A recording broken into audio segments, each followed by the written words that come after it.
When it comes to social justice, there's one word that can stop almost any conversation dead in its tracks. Oh, wait. I know this one. Facts. Privilege. Oh. If you've ever stumbled into a conversation about racism, you've probably heard the phrase white privilege, which has been ruffling feathers since the phrase became commonplace in the 1960s. White privilege? You mean la privilège du blanc? The French term that was used for a tradition whereby certain designated Catholic queens and princesses are permitted to wear a white dress and a white mantilla during an audience with the Pope? That what you talking about? The concept of privilege isn't limited to race, but when it's brought up, no matter who you're talking to, too often the response isn't very friendly. You know, you say that, but I've never heard of anyone say black privilege or Chinese privilege or none of that kind of stuff. So, I mean, you can say that, but it doesn't really represent the reality that I've seen. Privilege? How dare you! No, you. So what exactly is privilege, and why does talking about it make so many people so angry? You're talking about some kind of made up shit. Privilege is defined as a special right or advantage available only to a particular person or group of people. In the context of social inequality, it means that some groups of people are treated better than others based on their race, gender, class, sexuality, or physical ability. Hey, look, I called it. Made that up. You're not using the same definition that everybody else uses. God damn it. It's too damn easy. Now here's the thing about privilege. Everyone has it. You've got privilege! You've got privilege! We've all got privilege! But I thought everybody was special in their own way. Like a snowflake. So for example, as an able-bodied person, I've never struggled to find a bathroom that I can comfortably access. Bruh, let me tell you something. I consider myself pretty able-bodied, but I've found plenty of bathrooms that I couldn't properly access. Maybe you just haven't been to some nice places, but you ever stop at a gas station, they got shit on the walls. I ain't going in there. Or gone out to lunch with friends to only realize that I can't find a parking spot to get into the restaurant. Again, I've gone plenty of places where the place is just a building on the street corner. They only got that spot in the front with some shelves to park.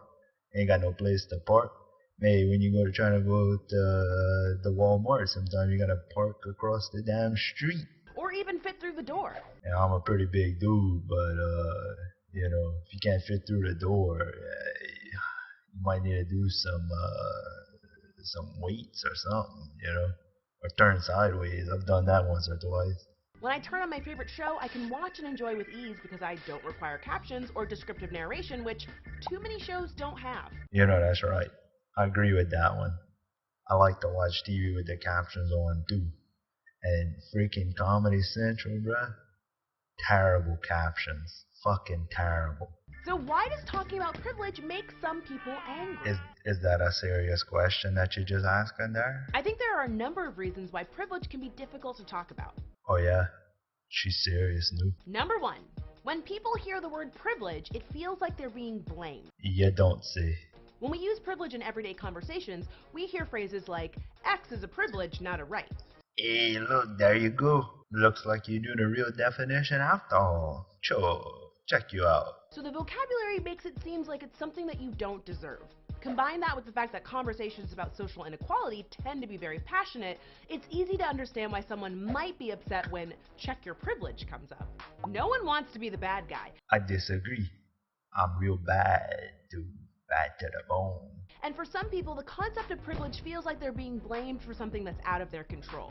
The last time I checked, you know, you can't control your skin color. Unless you do whatever kind of magic Michael Jackson did, but that's neither here nor there. And when you think about it that way, sure, that's bound to make someone angry. Number two, privilege makes people feel guilty. You can't tell me how to feel. Talking about privilege is not meant to make you feel guilty. Guilt isn't productive. Acknowledging it isn't about shame, it's about challenging the system that perpetuates inequality. Then again, if that were true, why does reality seem to represent the opposite of what you're saying. It don't match up. The existence of privilege isn't my fault or your fault, but understanding and acknowledging it is an important first step in working to make a world where these obstacles don't exist.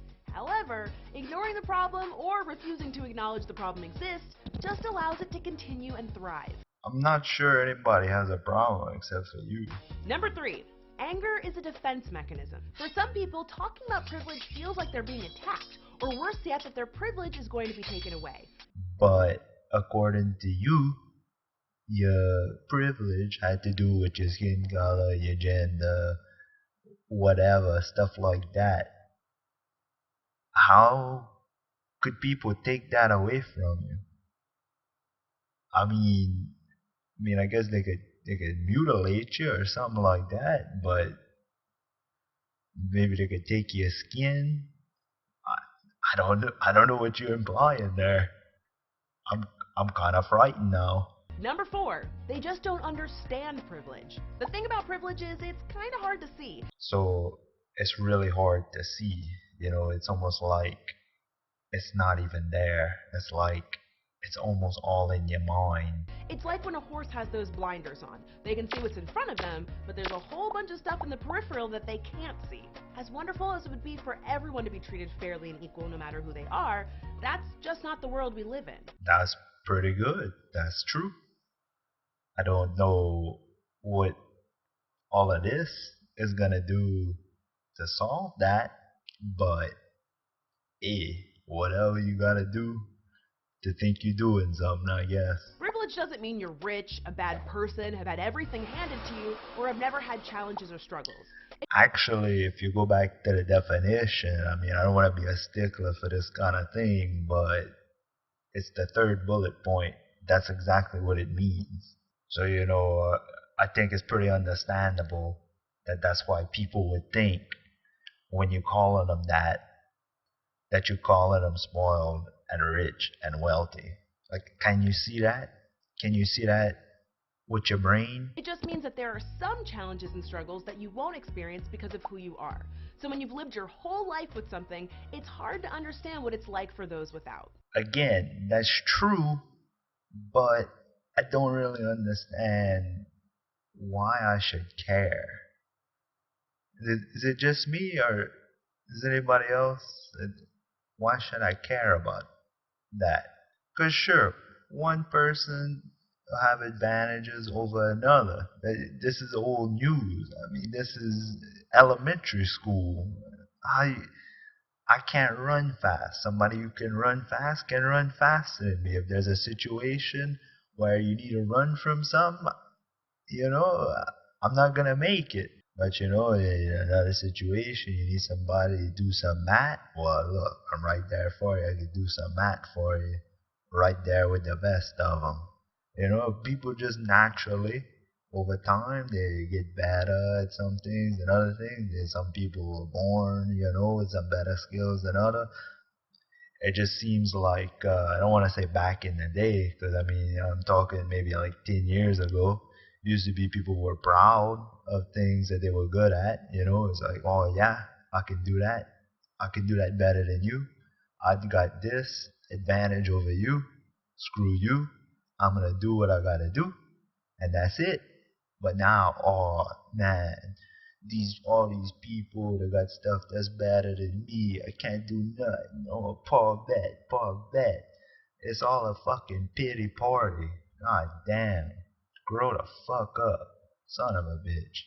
Now, it's impossible for me to guarantee that every time privilege is brought up, it's justified, or that everyone talks about these issues in a responsible way that's free of name-calling or personal attacks. And unfortunately, if you've ever had a particularly nasty encounter that included the word privilege, then you might be turned off forever. But if you want to support equality for everyone, which I hope is why you're watching this show... Really, I don't understand what you want the outcome of this to be.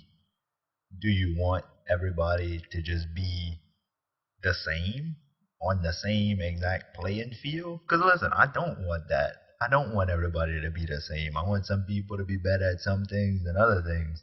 I want people to do the best that they can do, be the best that they can be. I think what you're advocating for here is pretty much what happened in Harris and Bergeron, which if you hadn't read that, read that. It's a good short story. Harris and Bergeron. Put that on your list, because that's pretty much what she wants, to just inhibit everybody who can do things better than other people, so that everybody is on the exact same level. Seriously, read that story. That's a good story, and it might be the future. I can see that, because there's a lot of people who it seems kind of like that's what they want. Think they kind of mixing up the equality of opportunity versus equality of outcome. People say that all the time, but I think they say it all the time for reasons, because it's true. A lot of people just assume that you're talking about one, but you're talking about the other. And I tell you right now, if you're talking about equality of outcome, no, I don't support that at all, because that's worse than Marxism. That's worse than communism. That's, like I said, read Harris and Bergeron. That's the perfect example of this. It's important to remember that these conversations are inherently tough but necessary, and the discomfort or anger you may feel when talking about or understanding or acknowledging your privilege pales in comparison to the oppression that those on the other side of the coin deal with every day. So have you ever had difficulty talking to someone about privilege, or maybe you had trouble understanding it or even acknowledging it? Tell us about it in the comments below, and we'll see you next week right here on Decoded. Now look, babe, I'm gonna give you a tip here. Just a tip. I'm gonna tell you, the best thing you could do for you, and this is everybody, alright? The best thing you can do, don't worry about everybody else. Don't worry, oh, this one's doing that one's doing this. Fuck them. Worry about what you're doing. That's what's important. Remember that one.